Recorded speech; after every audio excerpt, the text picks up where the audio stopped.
Gracias por continuar con nosotros. Continuamos con temas de interés para usted y esta vez abordaremos el tema ¿cuándo debo iniciar la insulina, el medicamento insulina? Para ello ya se encuentra el doctor Javier Bravo, que estará abordando todos estos temas y aclarando algunos mitos alrededor de la insulina. Un gusto, doctor, de compartir este espacio con usted y siempre bienvenido a la revista Acciones en la Mañana. Gracias, Ailey, una vez más por la invitación. Siempre, ¿verdad?, deseándole éxito a todos los televidentes. Hablar de estos temas es muy importante, puesto que alguno de los televidentes se puede sentir identificado con el tema que vamos a hablar. Hablar de insulina es hablar un tema en el cual muchos pacientes tienen temor llegar a la aplicación de ella misma, porque piensan de que la insulina es un método o un tratamiento en el cual ya el paciente cree que una vez aplicándose no puede deshacerse de ella, o bien puede ser que esté, como ellos piensan, en una etapa terminal, o puede ser que les cause daño tanto en la vista, en el riñón, etcétera, etcétera, etcétera. Entonces es importante educar al paciente en qué momento debemos utilizar insulina. Doctor, yo creo que uno de los mitos más frecuentes entre la teleaudiencia es si la insulina se utiliza una vez que el paciente está grave. ¿Esto es así? No es así. Realmente la insulina es un método inicial que podemos decir ahí de que en los pacientes diabéticos tipo 2 podemos mencionar de que la aplicación de la insulina la podemos ocupar en aquellos pacientes que tienen una glicohemoglobina mayor de 7. También la podemos ocupar en aquellos pacientes que están en estado de descompensación con una hemoglobina mayor de 9, es decir, aquellos pacientes que tienen poliuria, polidixia, polifagia, inclusive que estén en un estado catabólico, aquellos pacientes que están delgados, aquellos pacientes que están totalmente descompensados, aquellos pacientes que te dicen, doctor, yo pesaba 250 libras, ahora peso 150, 180, he perdido 50 libras en un mes. Entonces ese paciente está en un estado catabólico, ese paciente requiere de una compensación. Se puede utilizar también en los pacientes con embarazo o que estén planificando un embarazo, en pacientes que tienen insuficiencia renal crónica, en pacientes que tienen insuficiencia cardíaca, hepática y temporalmente por enfermedades agudas, cirugía o procedimientos médicos. Aquellos pacientes, por ejemplo, que le van a operar de la vesícula y es diabético y está con hipoglicemiantes orales y por el nervio, por el estrés, se le aumenta el azúcar, entonces ese paciente perfectamente se le puede indicar insulina en el momento posterior a la cirugía y volverle a sus medicamentos anteriores.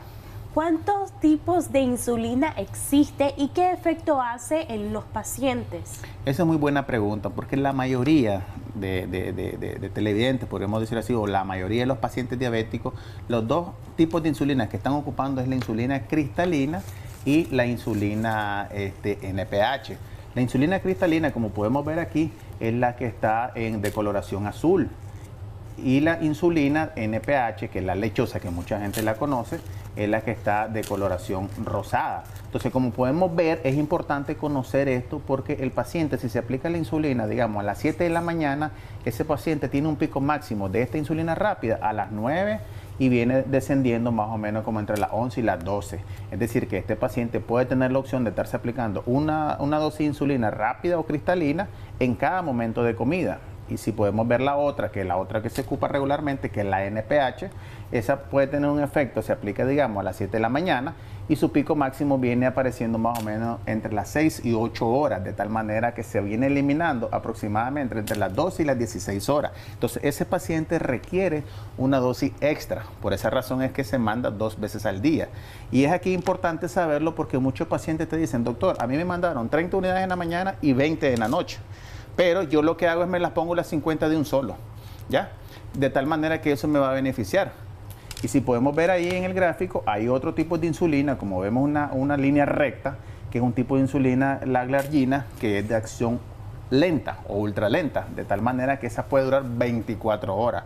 Pero esto es importante, el hecho de que el paciente se pinche una vez con ese tipo de insulina no significa que no tenga que utilizar refuerzos de insulina de acción rápida con cada bolo de comida, porque eso va a ayudar de que el paciente no se le suba el azúcar después de la aplicación del alimento.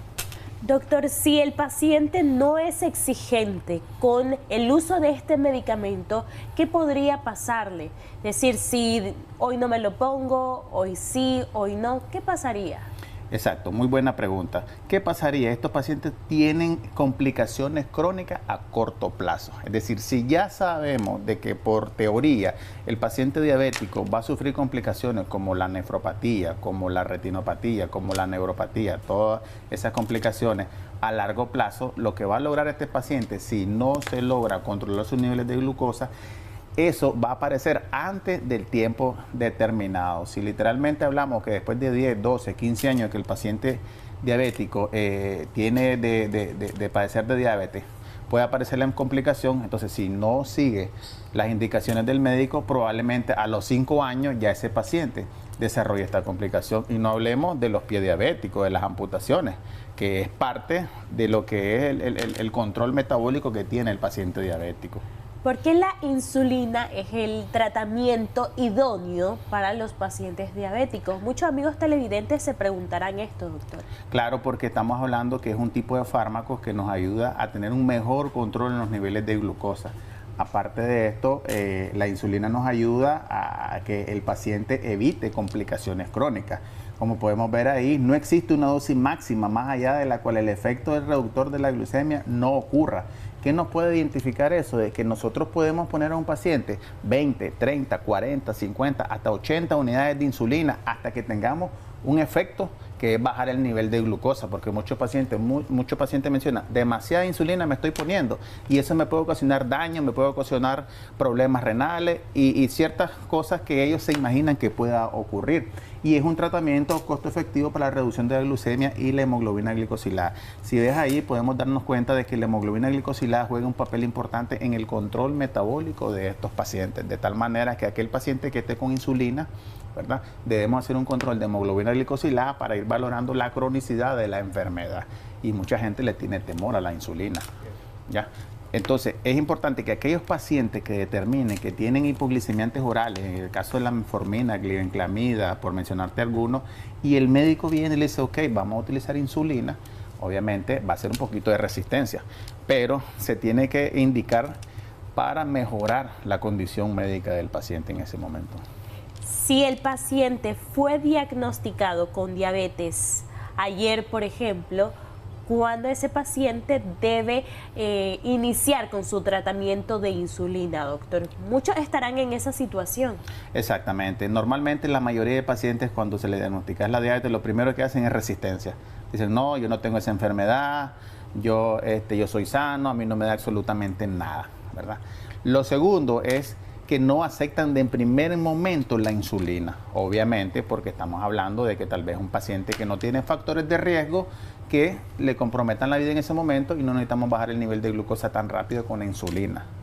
Tercero, ese paciente podemos darle la alternativa de hipoglicemiantes orales o las pastillas, pues como se dice, de tal manera de darle un seguimiento hasta el grado de que el paciente pueda controlar su peso, pueda controlar sus efectos secundarios, pueda controlar todo lo que es el sistema metabólico, de tal manera que si eso lo logramos adjuntar al tratamiento, el paciente puede continuar con fármacos. Lo que sucede es que hay muchos pacientes que no dejan la comida anterior, ¿me entiendes? Una vez que se da el diagnóstico, ellos siguen comiendo igual, de tal manera que lo que hay que hacer es reducción de carbohidratos, de azúcar, para que ese paciente con el hipoglicemiante oral pueda mantenerse hasta cierto tiempo.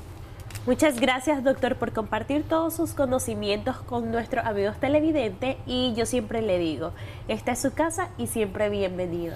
Gracias, igual a ustedes por la invitación, siempre llevando temas de interés hacia la población.